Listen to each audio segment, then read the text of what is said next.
गौरी पुत्र गणेश भगवान की जय। जय श्री कृष्णा, राधे राधे। नमस्कार दोस्तों, आपके अपने YouTube चैनल एक्सप्लोरिंग देव स्थानम में आपका स्वागत है।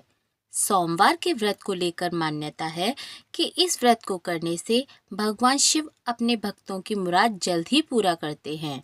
सोमवार का दिन भगवान शिव को समर्पित है, इसलिए इस दिन भगवान शिव की पूजा और व्रत करने का महत्व और ज़्यादा बढ़ जाता है। यदि आप सोमवार के व्रत करते हैं तो आपको सोमवार व्रत कथा को पढ़ना बेहद ज़रूरी है, क्योंकि इसके बिना आपका व्रत अधूरा माना जाता है।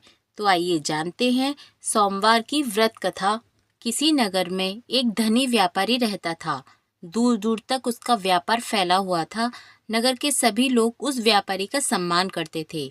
इतना सब कुछ संपन्न होने के बाद भी वह व्यापारी बहुत दुखी था, क्योंकि उसके कोई पुत्र नहीं था, जिस कारण अपनी मृत्यु के पश्चात व्यापार के उत्तराधिकारी की चिंता उसे हमेशा सताती रहती थी।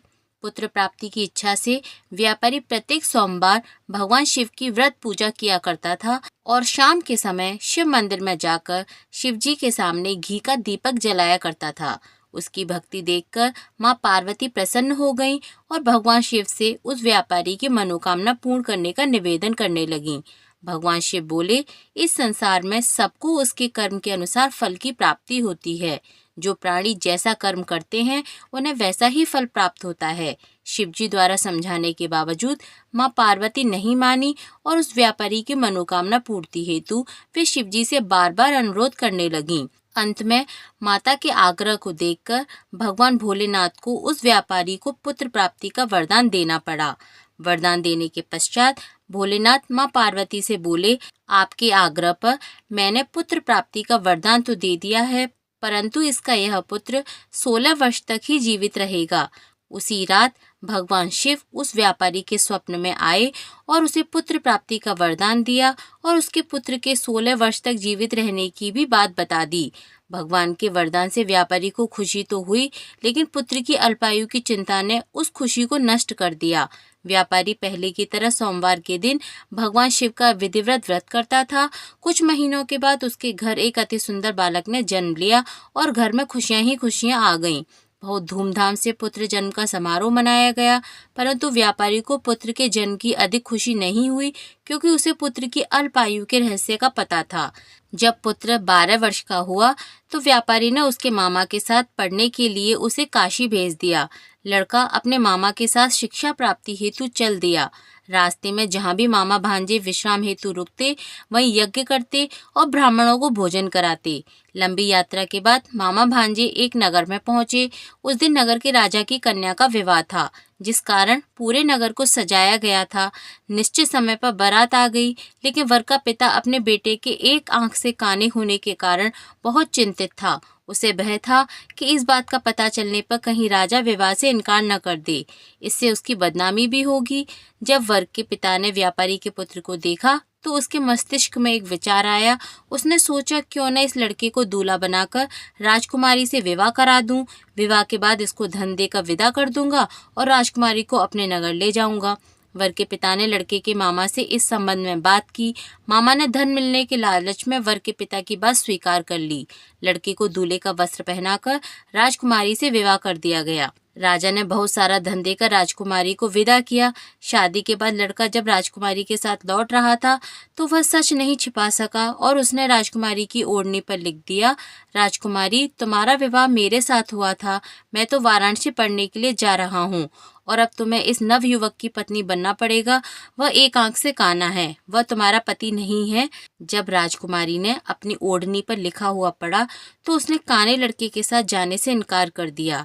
राजा को जब ये बात पता चली तो उसने राजकुमारी को महल में ही रख लिया।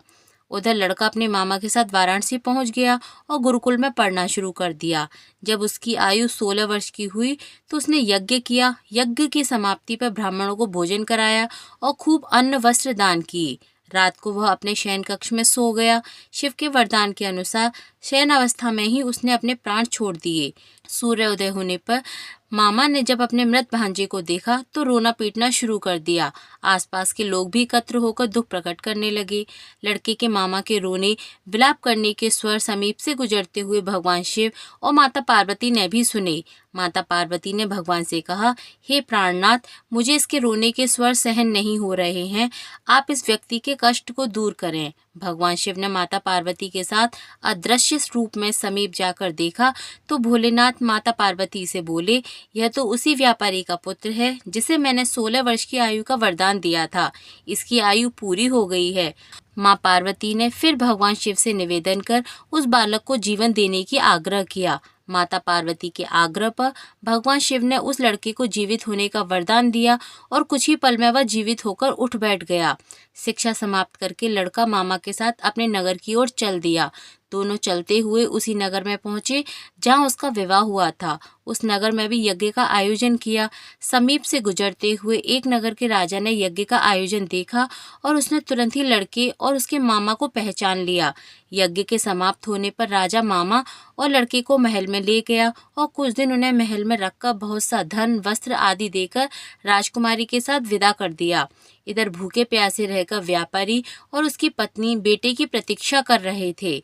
उन्होंने प्रतिज्ञा कर रखी थी कि यदि उन्हें अपने बेटे की मृत्यु का समाचार मिला तो दोनों अपने प्राण तुरंत ही त्याग देंगे। परंतु जैसे ही उसने बेटे के जीवित वापस लौटने के समाचार सुना तो वह बहुत प्रसन्न हुआ। वह अपनी पत्नी और मित्रों के साथ नगर के द्वार पर पहुंचा। अपने बेटे के विवाह का समाचार सुनकर पुत्र वधू राजकुमारी को देखकर उसकी खुशी का ठिकाना न रहा।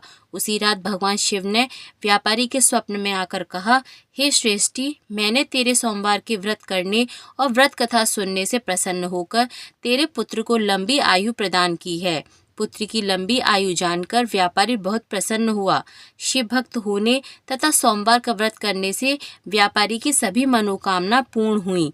इसी प्रकार जो भक्त सोमवार को विधिवत व्रत करते हैं और व्रत कथा सुनते हैं, उनकी सभी इच्छाएं पूरी होती हैं और भगवान भोलेनाथ का आशीर्वाद बना रहता है। बोलिए पार्वती माँ की जय, भोलेनाथ की जय।